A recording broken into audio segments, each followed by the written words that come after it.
দেশের স্বার্থ প্রাধান্য পেলেই ভারত যাবেন প্রধানমন্ত্রী। আলোচনা এগোলে তা হতে পারে আগামী সপ্তাহে, জানালেন পররাষ্ট্র প্রতিমন্ত্রী।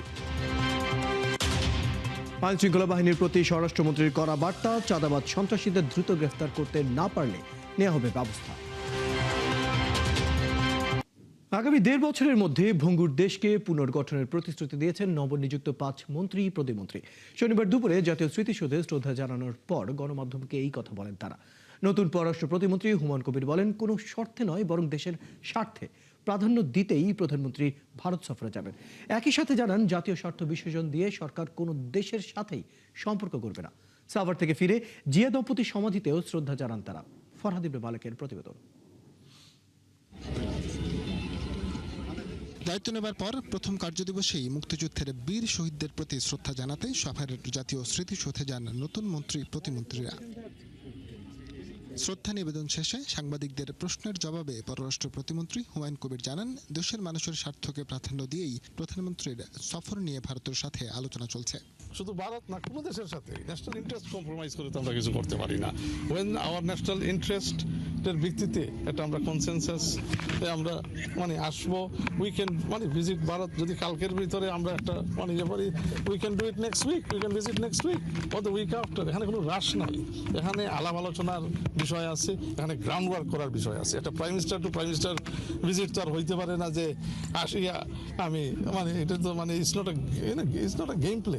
পরে নতুন মন্ত্রী প্রতিমন্ত্রীরা আসেন জিয়া উদ্যানে শহীদ রাষ্ট্রপতি জিয়াউর রহমান এবং সাবেক প্রধানমন্ত্রী বেগম খালেদা জিয়ার সমাধিতে। সেখানে শ্রদ্ধা নিবেদন শেষে তারা দেশের ভঙ্গুর অবস্থা ১ থেকে ১.৫ বছরের মধ্যেই বদলে দেবার প্রত্যয় ব্যক্ত করেন। এই দেশটি ভঙ্গুর অবস্থায় ছিল, সেই ভঙ্গুর দেশটাকে তিনি পুনর্গঠন করার জন্য আমাদের ৬ মাস সময় দিয়েছিলেন, আমাদের নির্ধারণ করে, যাতে করে আমরা প্ল্যানিংটা করি এবং আমরা এরপরে এক্সিকিউশনে ইনশাআল্লাহ লেগে যাব।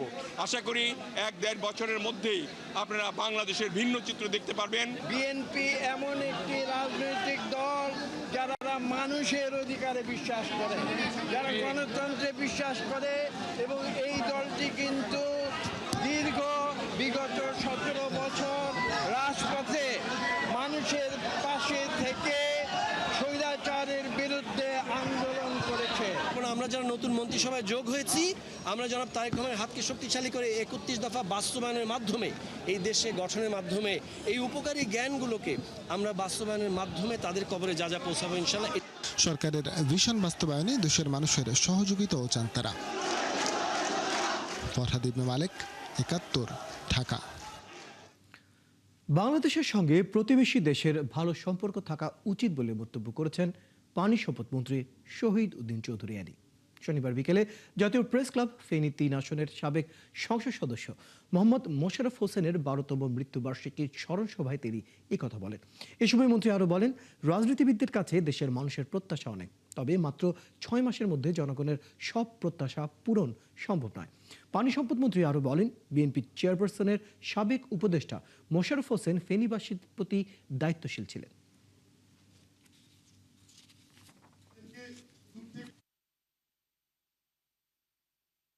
এই নির্বাচনের পর মানুষের প্রত্যাশা এখানে, এবং প্রত্যাশা অনুযায়ী ৫ তারিখের পর রাজনীতিবিদদের প্রতি মানুষের ধারণাও পরিবর্তন হয়েছে, এবং এই ধারণাটুকু তুলে ধরার দায়িত্ব আমাদের রাজনীতিবিদদের। একজন রাজনীতিবিদ এবং একটা রাজনৈতিক দল, তাদের কাছে যে প্রত্যাশা, এটা বলে কয়ে শেষ করা যাবে না। রাজধানীর ভুক্তভোগী সাধারণ মানুষের সেবা নিশ্চিতে কঠোর নির্দেশ দিয়েছেন স্বরাষ্ট্রমন্ত্রী সালাউদ্দিন আহমেদ। শনিবার বিকেলে রাজধানীর তেজগাঁও থানায় হঠাৎ পরিদর্শনে গিয়ে একথা বলেন মন্ত্রী। এ সময় থানার সার্বিক আইন শৃঙ্খলা পরিস্থিতি, অবকাঠামোগত অবস্থা ও সাধারণ মানুষের দেয়া পুলিশি সেবার মান পর্যবেক্ষণ করেন স্বরাষ্ট্রমন্ত্রী। থানায় সাধারণ ডায়েরি করতে আসা ভুক্তভোগীদের সমস্যা শোনেন এবং তাদের অভিযোগগুলো দ্রুত স্বচ্ছতার সাথে নিষ্পত্তির জন্য নির্দেশ দেন।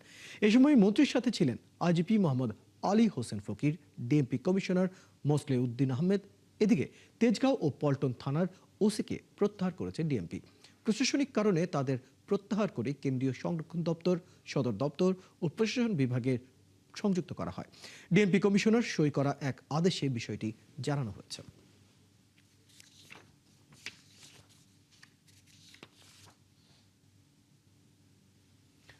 চাঁদাবাজ ও সন্ত্রাসীদের আইনের আওতায় আনতে ব্যর্থ হলে আইনশৃঙ্খলা বাহিনীর বিরুদ্ধে কঠোর ব্যবস্থার হুঁশিয়ারি দিয়েছেন স্বরাষ্ট্রমন্ত্রী সালাউদ্দিন আহমেদ। সন্ত্রাসীদের সঙ্গে আইনশৃঙ্খলা বাহিনীর কেউ জড়িত থাকলে তাদের বিরুদ্ধেও আইনি ব্যবস্থা নেওয়া হবে বলে জানান তিনি। বিস্তারিত জানাচ্ছেন সাজিদ সরকার।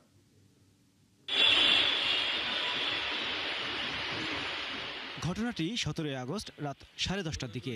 রোগী দেখে বাসায় ফিরছিলেন ঢাকা মেডিকেল কলেজ হাসপাতালের নাক কান গলা বিভাগের অধ্যাপক ডাক্তার মোহাম্মদ আসাদুর রহমান। এ সময় শান্তিনগর এলাকায় তার উপর ন্যাক্কারজনক হামলা চালায় সন্ত্রাসীরা।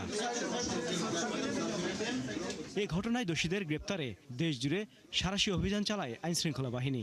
এ পর্যন্ত 4 জনকে গ্রেপ্তার করা হয়েছে বলে জানিয়েছেন স্বরাষ্ট্রমন্ত্রী। সন্ত্রাসীদের হামলায় আহতদের দেখতে বিকেলে ঢাকা মেডিকেলে যান তিনি। সংঘবদ্ধ চক্রের 7 জনের মধ্যে 4 জনকে সাকসেসফুলি গ্রেপ্তার করতে সক্ষম হয়েছে আমাদের পুলিশ বাহিনী এবং ডিবি।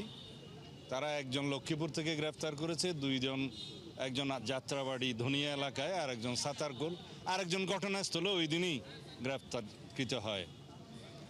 আমি পুলিশের প্রশংসা করি, কিন্তু পুলিশের আরও কাজ করা বাকি আছে। চাঁদাবাজ সন্ত্রাসীদের আইনের আওতায় আনতে না পারলে আইনশৃঙ্খলা বাহিনীর বিরুদ্ধে ব্যবস্থা নেয়ার হুঁশিয়ারি দেন মন্ত্রী। ডিএমপি সহ অন্যান্য মেট্রো এলাকায় যারা এরকম চাঁদাবাজ, চিহ্নিত সন্ত্রাসী, মাদক ব্যবসায়ী, তাদেরকে অতি শীঘ্র, আমি টাইম লিমিট দিচ্ছি না, অতি শীঘ্র যদি তাদেরকে আমরা হেফাজতে না নিতে পারি, আইনের আওতায় না আনতে পারি, তাহলে যারা যারা ব্যর্থ হবে তাদের বিরুদ্ধে ব্যবস্থা নেওয়া হবে। দেশের সব নাগরিক যেন নিরাপদে থাকে, সেজন্য আইনশৃঙ্খলা বাহিনী সার্বক্ষণিক মাঠে থাকবে বলেও জানান সালাউদ্দিন আহমেদ। যা ব্যবস্থা নেওয়া দরকার সেটা নিয়েছে। সাজিদ সরকার, 71, ঢাকা।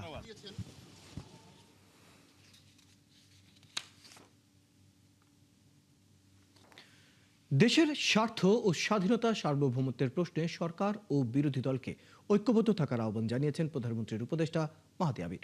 আর প্রধানমন্ত্রীর প্রেস সচিব সালেহ শিবলি বলেছেন, দেশের জনগণের কাছে তাদের মালিকানা দিতে যে রাজনৈতিক সংস্কৃতি দরকার তা শুরু করেছেন প্রধানমন্ত্রী তারেক রহমান।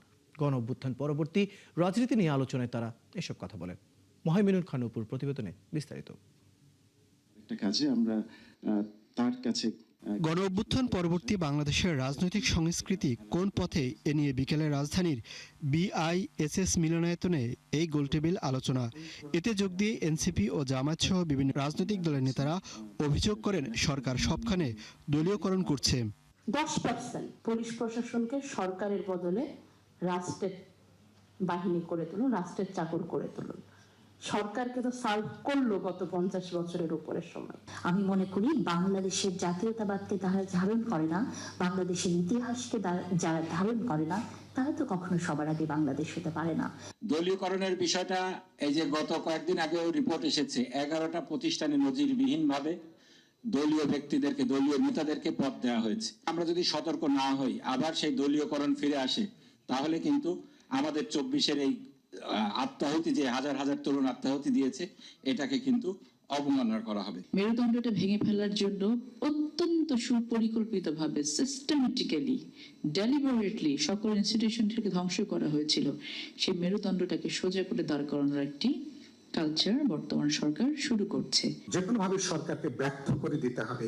তো বিএনপি সরকার এখন যদি ব্যর্থ হয়ে যায়, তাহলে আপনি কারা আসবে? আপনারা কি এরপরে ব্যর্থ হলে আপনারা কি 3 মাস পরে সরকার গঠন করবেন, নাকি অন্য কাউকে ডেকে আনবার জন্য পরোক্ষভাবে জমিনটাকে আপনারা তৈরি করে দিচ্ছেন? এ সময় প্রধানমন্ত্রীর উপদেষ্টা ও প্রেস সচিব বলেন, দেশের স্বার্থে বিরোধী দল সহ সবাইকে এক থাকতে হবে।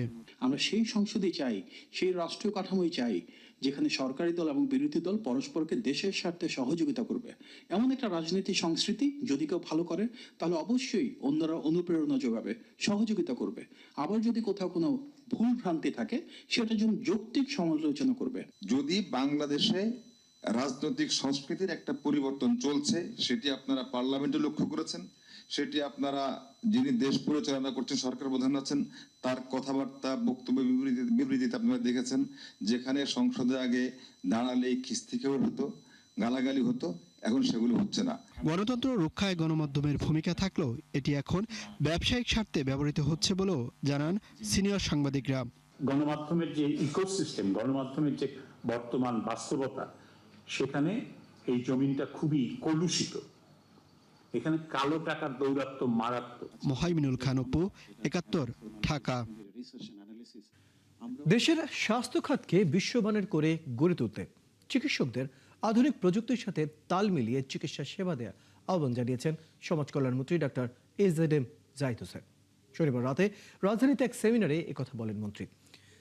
সাধারণ মানুষ যেন কম খরচে দেশেই হাঁটু প্রতিস্থাপন ও জটিল অর্থোপেডিক সেবা পান, সেজন্য হাসপাতালগুলোর সক্ষমতা বাড়ানোর তাগিদ দেন তিনি। চিকিৎসকদের প্রতি উন্নত ও মানবিক চিকিৎসার মাধ্যমে রোগীদের আস্থা অর্জনের পরামর্শও দেন মন্ত্রী।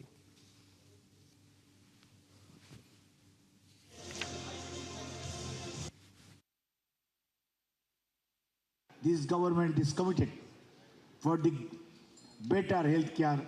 বর্তমান টেকনোলজি বা প্রযুক্তি ব্যবসা, শিক্ষা স্তর বা বৈজ্ঞানিক আবিষ্কারের মান উন্নত করার পাশাপাশি স্বাস্থ্য ক্ষেত্রেও এর অবদান অপরিহার্য। উন্নত প্রযুক্তি স্বাস্থ্যসেবায় বিশ্বব্যাপী অগণিত মানুষের জীবন বাঁচিয়ে তুলেছে এবং জীবনের গুণগত মান উন্নত করে তুলেছে। Is our primary goal and first concern. বিশ্ববিদ্যালয়ের উচ্চশিক্ষার মান নিশ্চিত করতে অ্যাক্রেডিটেশন কমিটি গঠনের তাগিদ দিয়েছেন শিক্ষামন্ত্রী। ইউজিসি আয়োজিত জাতীয় নীতি নির্ধারণী সংলাপের সমাপনীতে তিনি অভিযোগ করেন, অতীতে দেশ বিদেশ ভ্রমণ, ভুয়া গবেষণা ও উপবৃত্তির নামে হাজার হাজার কোটি টাকা আত্মসাৎ করা হয়েছে। মান ধরে রাখতে না পারলে বিশ্ববিদ্যালয়গুলোকে নজরদারিতে রাখার নির্দেশনাও দেন মন্ত্রী। বিস্তারিত জুলিয়া তানহার প্রতিবেদনে। Nanotechnology, biotechnology. উপাচার্যদের সঙ্গে দুদিনের এই জাতীয় নীতি নির্ধারণী সংলাপের আয়োজন করে বিশ্ববিদ্যালয় মঞ্জুরি কমিশন ইউজিসি। সাভারের ব্র্যাক সিডিএম সেন্টারে শনিবার সংলাপের শেষ দিনে অংশ নেন শিক্ষামন্ত্রী আনম এহসানুল হক মিলন। বিশ্ববিদ্যালয়ে উচ্চশিক্ষার মান নিশ্চিতে অ্যাক্রিডিটেশন কমিটি গঠনের ওপর জোর দেন তিনি। নির্দেশ দেন নতুন করে আর বিশ্ববিদ্যালয় অনুমোদন না দেয়ার, মান ধরে রাখতে না পারা বিশ্ববিদ্যালয়গুলোকে তদারকি করতে বলেছেন ইউজিসিকে। সার্টেন ইউনিভার্সিটি হচ্ছে টিল টুডে আমরা একটি প্রাইভেট ইউনিভার্সিটিকে পারমিশন দেইনি, কিন্তু অনেক প্রাইভেট ইউনিভার্সিটি রয়েছেন যেগুলি is not up to the mark. এগুলি আইডেন্টিফাই করা দরকার আমাদেরকে। Wheel do it? ইউজিসি। গবেষণায় বাজেট বাড়ানোর কথা জানিয়ে মন্ত্রী বলেন, গবেষণার জন্য পর্যাপ্ত তহবিল নেই। অতীতে বিদেশ ভ্রমণ, ভুয়া গবেষণা ও উপবৃত্তির নামে আত্মসাৎ করা হয়েছে হাজার হাজার কোটি টাকা। আমাদের রিসার্চ ব্যাংক নেই। আমাদের ব্যাংক বেসে একটা ফান্ড দেওয়া ছিল, রিসার্চের জন্য দেওয়া হতো। আমি যখন আমার সচিব সাহেবকে বললাম একটু ইনকোয়ারি করে দেখেন তো কারা ফান্ড নিয়েছে, বলেন তো তাদেরকে রিসার্চ ডকুমেন্ট দিতে, দেখা গেল ইটস কমপ্লিটলি ফলস। কেবল দেওয়াই হতো, কি রিসার্চ করলো সেটা খবরও না হতো না। দ্য প্রিভিয়াস গভর্নমেন্টের স্টুডেন্টদেরকে লোন দেওয়ার, হেল্প করার একটা বিরাট অঙ্কের বাজেট ছিল। যেই নিয়ে আমি খোঁজ নিতে গেলাম, গিয়ে দেখলাম যাদেরকে টাকা দেওয়া হয়েছে সেই ট্রাঙ্ক ওই রাত্রেই চুরি হয়ে চলে গেছে। এ সময় ইউজিসি চেয়ারম্যান জানান, আগামী 2 থেকে 3 বছরের মধ্যে দেশের বিশ্ববিদ্যালয়গুলো ডিজিটাল রূপান্তরের আওতায় আনার উদ্যোগ নেওয়া হবে।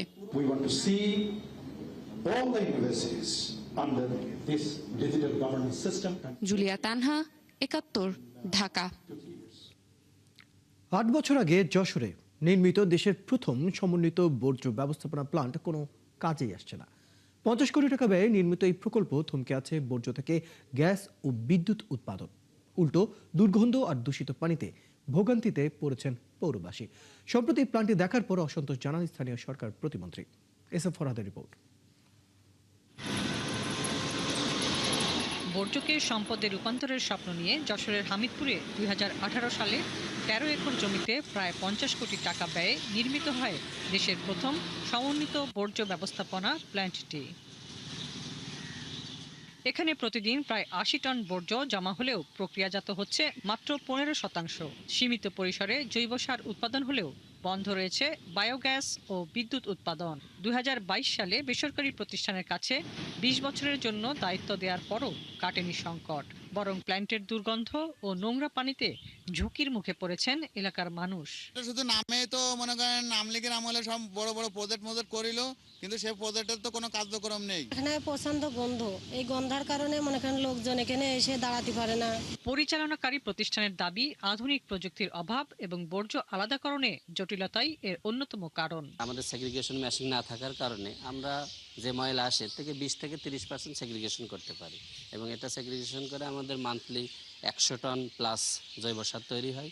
পৌর কর্তৃপক্ষ বলছে, প্ল্যান্টটির কার্যক্রমে গতি ফেরাতে প্রয়োজনীয় উদ্যোগ নেওয়া হয়েছে।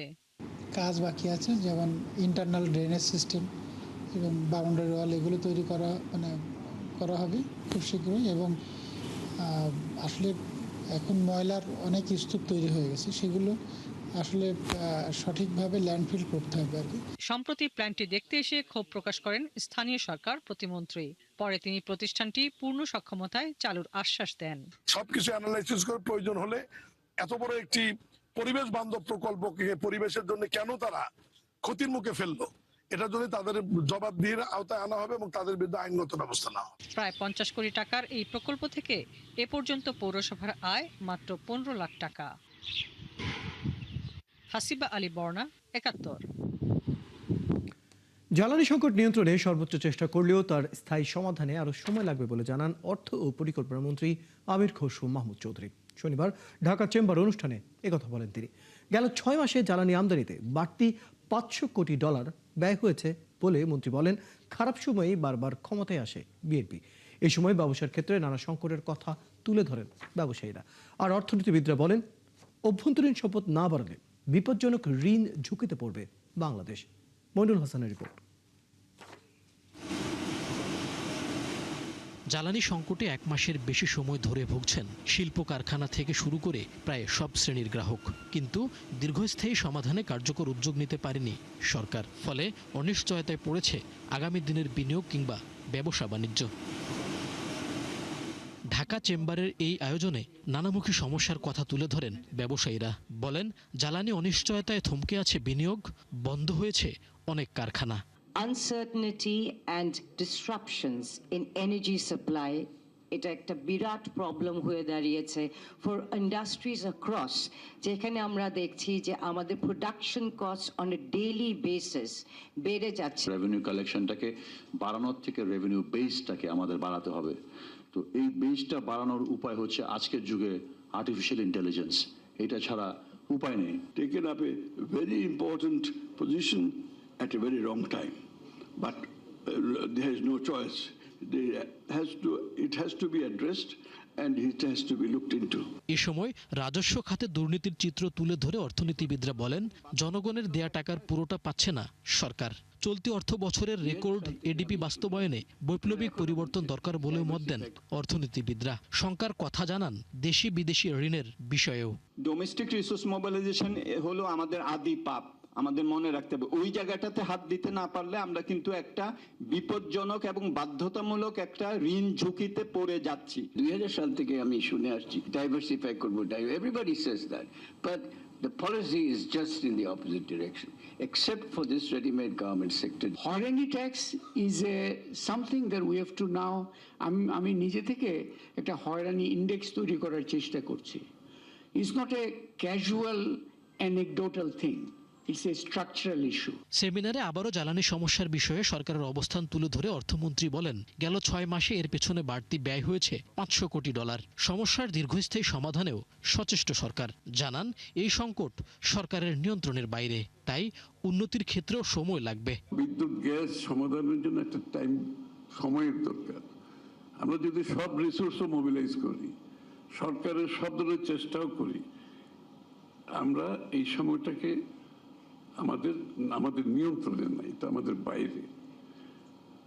কিন্তু আমরা যেটা করতে চেষ্টা করছি যে স্টপ গ্যাপ মেজার হিসাবে আমরা কি করতে পারি, শর্ট টার্মে কি করতে পারি, লং টার্মে, মিড টার্মে, লং টার্ম কি করতে পারি। এ সময় 1 সেপ্টেম্বর থেকে 60,000 কোটি টাকার প্রণোদনা প্যাকেজ কার্যকরের কথাও জানান Amir Khasru Mahmud Chowdhury. Real balance sheet তো আমাকে যেতে হবে, আমি ব্যালেন্স শিটটা ক্লিন করতে হবে। সো দিস প্যাকেজ 1 তারিখ থেকে it will be rolled out. এই প্যাকেজের মধ্যে যারা এলিজিবল তারা যদি বাধাগ্রস্ত হয়, please let us know. Mainul Hasan, ৭১, Dhaka. দর্শক, চলছে সংবাদ সংযোগ, সরাসরি সংবাদ এবং অনুষ্ঠান দেখতে চোখ রাখুন ৭১-এর ফেসবুক পেজে এবং সাবস্ক্রাইব করুন ৭১-এর ইউটিউব চ্যানেলে। ৭১-এর সাথে থাকুন।